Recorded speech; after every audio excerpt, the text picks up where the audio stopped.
Well, we've got a GS Mini Taylor guitar on the bench today. Cute little guitar. And I've already checked the neck straightness, and it seems alright. And I've checked the string height action, and it is terrible at 8/64. So I guess today's video is going to be shaving down a saddle. And just get the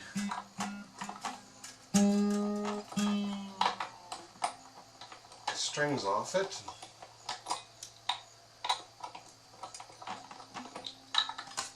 Go through the motions. And we'll just see how easy. Oh, this pops up fairly easy. It's not a bad fit at all.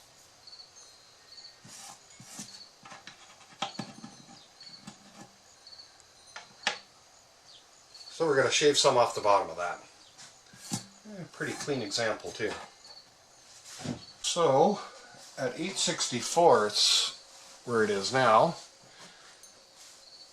I would like to bring that down to about 5/64, maybe a hair more. So to bring it down the 3/64 difference, I have to take 3/32 off of here. And if I take 4/32 and make it the action at 4/64, that ain't gonna hurt. But we'll try 3.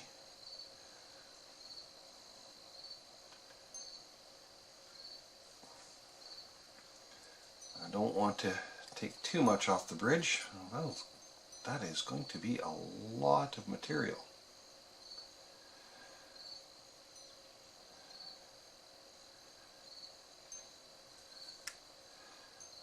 Just get it marked out there. I don't want to disturb the break angle from the pins to the bridge. I'm going to remove the majority of the waste. Get some light on here. I'm just going to use the belt sander.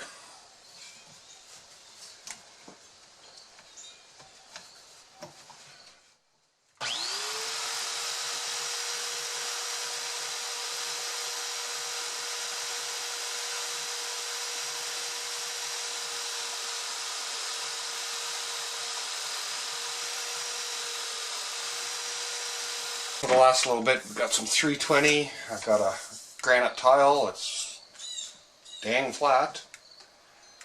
And we'll just get rid of those last little bits. There's my marks. And that'll make sure everything's nice and flat.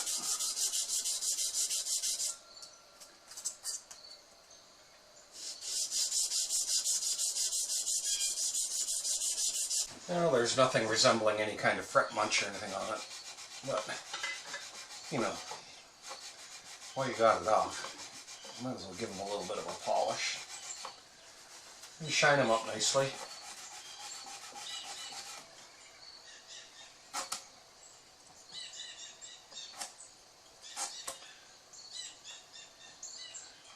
A lot easier to do now when the strings are off. And cleaning, cleaning, cleaning.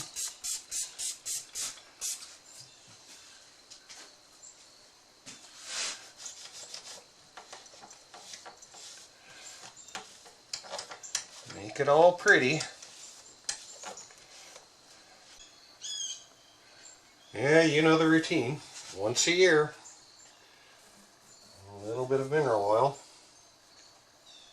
Or oil of your choice, you know. Like I've mentioned before, lemon oil is just mineral oil with some scent in it. Just keep the fingerboard conditioned.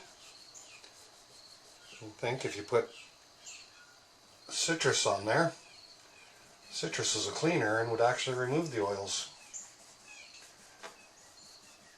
So, good old mineral oil from the laxative department of your local pharmacy. And while you're there, a drop on the bridge makes it look pretty too. And that looks much nicer. Looks the way it should. And this is what happens when you go too far.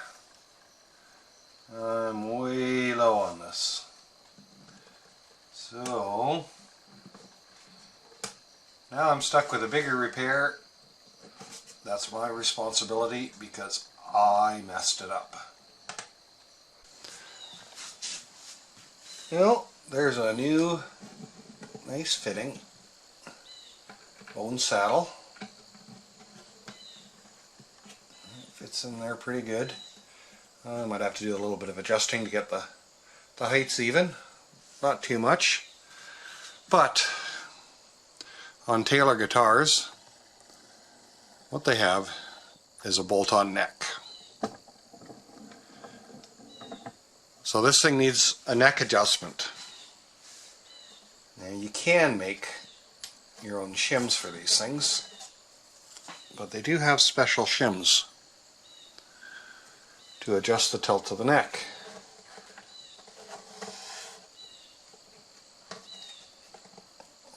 And they got a specific taper to them. I can't get that one up. Will you come or not? I think that one may be glued in. But it doesn't really matter. You can see the shim in there and the shim in there. That just pops in. And the neck bolts on. Unfortunately, the shims that Taylor provides are only to authorized dealers. So I think what I'm going to do is I'm going to get as good as I can, and if it's still not comfortable for him, I'm going to suggest he goes to a Taylor authorized dealer and get a different set of shims put in there, and that will tilt the neck a little bit more. It'll bring the action down. So I just took it apart to see what was in there. This one's called a 14 and this was a 24. So I'm not exactly sure how they're measuring that. 24 thousandths at this end maybe. 14 thousandths at the other end.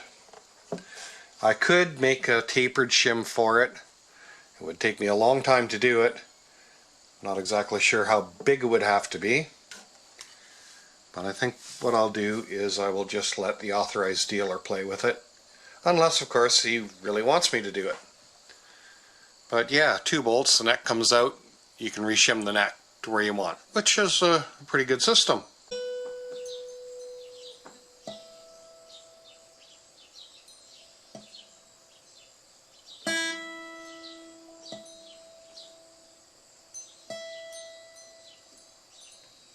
Alright, our intonation works out good. Really, really close.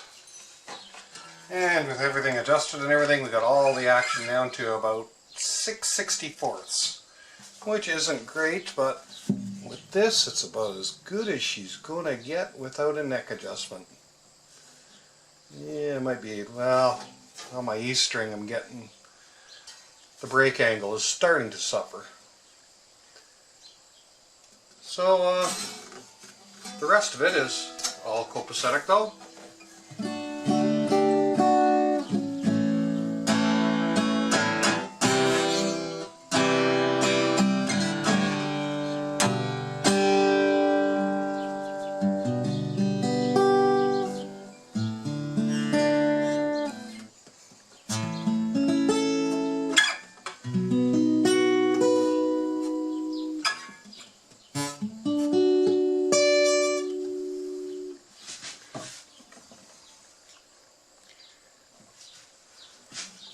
You can play bar chords all the way up the neck.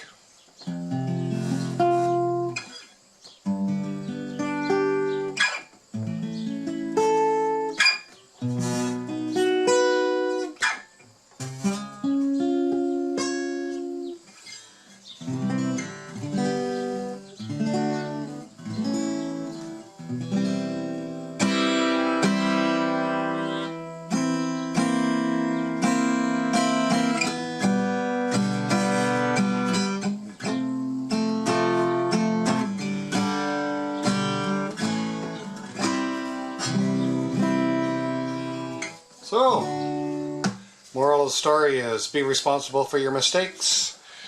It cost me a little bit of time to give him a brand new bone nut. So there we go. Taylor GS Mini with accidental upgrade to a bone nut. All working nice now. Action's better. Playing alright. Time to go back to its owner. Thanks for dropping in. Be responsible if you make a mistake. If it's your fault, you fix it.